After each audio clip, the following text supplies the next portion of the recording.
তৌহিদি জনতার তাণ্ডব থামানোর জন্য যে সাঁড়াশি অভিযান ঘোষণা করা হয়েছিল তা কি শুধুই ফাঁকা বলি? সম্মানিত দর্শক, সবাইকে স্বাগত জানাচ্ছি আজকের আলোচনায়। আজকের আলোচনার বিষয়বস্তু ঠিক করেছি, তৌহিদি জনতার বিরুদ্ধে সাঁড়াশি অভিযান, এটা কি শুধুই ফাঁকা বলি? কেন এই কথা বলছি?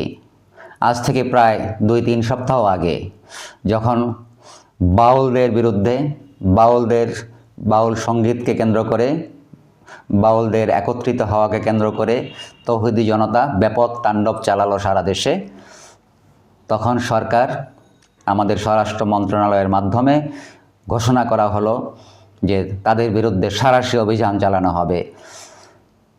কিন্তু কোথায় সেই সাঁড়াশি অভিযান? তৌহিদি জনতার তাণ্ডব কি থেমেছে? আমরা কি লক্ষ্য করেছি যে সমস্ত মানুষ তথাকথিত তৌহিদি জনতার নামে এই বাউল শিল্পীদের উপর আক্রমণ করেছিল এবং পরবর্তীতে নানা জায়গায় নানা অঘটন ঘটিয়েই চলেছে, তাদের কাউকে কি পর্যন্ত গ্রেফতার করা হয়েছে? তাহলে এই ফাঁকা বুলির মাধ্যমে আমাদেরকে কেন সান্ত্বনা দেওয়া হচ্ছে? আমাদের এই অথর্ব স্বরাষ্ট্র উপদেষ্টা বারবার কথা দিয়ে কোনো কাজ তিনি করতে পারছেন না। তার বিরুদ্ধে বারবার অভিযোগ আসছে যে আমাদের আইন শৃঙ্খলা বাহিনীকে তিনি সক্রিয় করতে পারছেন না, কার্যকর করতে পারছেন না।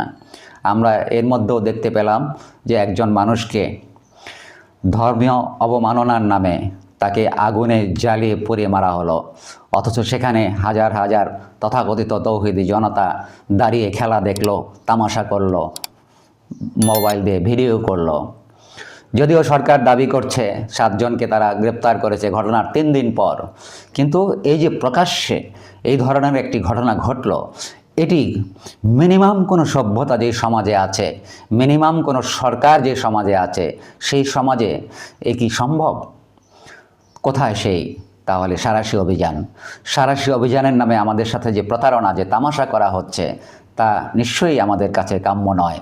সুতরাং আমরা আশা করব সরকার এই তথাকথিত তৌহিদি জনতা, কি তাদের পরিচয়, কি তাদের অবস্থান, কোথায় তাদের অবস্থান, কি তাদের রাজনৈতিক ফিলসফি, সেটা আমাদের বুঝতে বাকি নেই।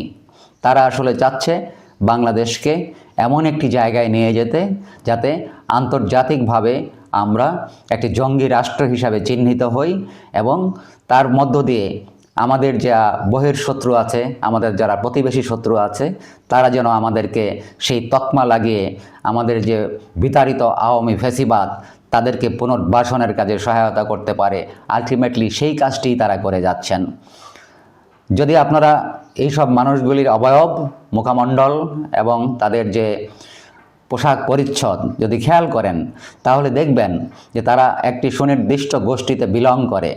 তাদেরকে আমি ব্যক্তিগতভাবে দোষ দিচ্ছি না, কারণ তাদের পেছনে রয়েছে কিছু ষড়যন্ত্রকারী, দেশে এবং আন্তর্জাতিকভাবে যারা বিদেশে বসে ষড়যন্ত্র করছেন, তারা এই মানুষগুলোকে রাস্তায় নামিয়ে দিচ্ছেন।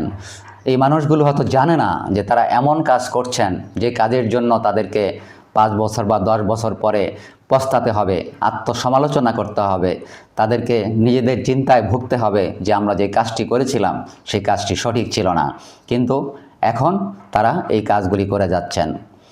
তাদের যদি মহৎ কোনো উদ্দেশ্য থাকে, আপনারা যদি বিভিন্ন ভিডিওতে ছবিগুলি দেখে থাকেন যে তারা বিভিন্ন জায়গায় ঘটনা ঘটিয়ে কী ধরনের উন্মাদনা প্রকাশ করছে, তারা ডেইলি স্টার কিংবা প্রথম আলোতে সেখানে তারা সম্পদ লুট করেছে, কম্পিউটার লুট করেছে, তারা মোবাইল ফোন লুট করেছে এবং তারা ফ্রিজের আইসক্রিম খেয়ে অট্টহাসি হাসছে। এটা কি কোনো আন্দোলন? এর মধ্যে কি কোনো সততা রয়েছে? এর মধ্যে কি সুনির্দিষ্ট কোনো লক্ষ্য রয়েছে? না, তারা লক্ষ্যভ্রষ্ট জনতা। এই লক্ষ্যভ্রষ্ট জনতাকে সাঁড়াশি অভিযানের মাধ্যমে তাদেরকে দমন করার কথা ছিল। আমাদের স্বরাষ্ট্র উপদেষ্টা আমাদেরকে কথা দিয়েছিলেন তাদেরকে দমন করবেন, কিন্তু আজ পর্যন্ত আমরা এর কোনো ফলাফল লক্ষ্য করতে পারছি না। সুতরাং ঘটনা ঘটেই চলেছে।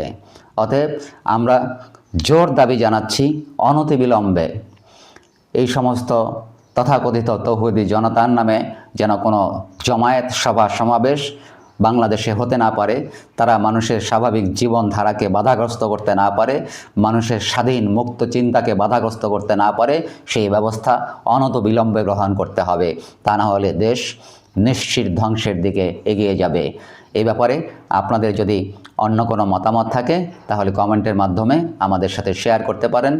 আমাদের চ্যানেলটি ভালো লাগলে লাইক করতে পারেন এবং চ্যানেলটি সাবস্ক্রাইব করে আমাদের সঙ্গে থাকতে পারেন। সবাইকে অসংখ্য ধন্যবাদ।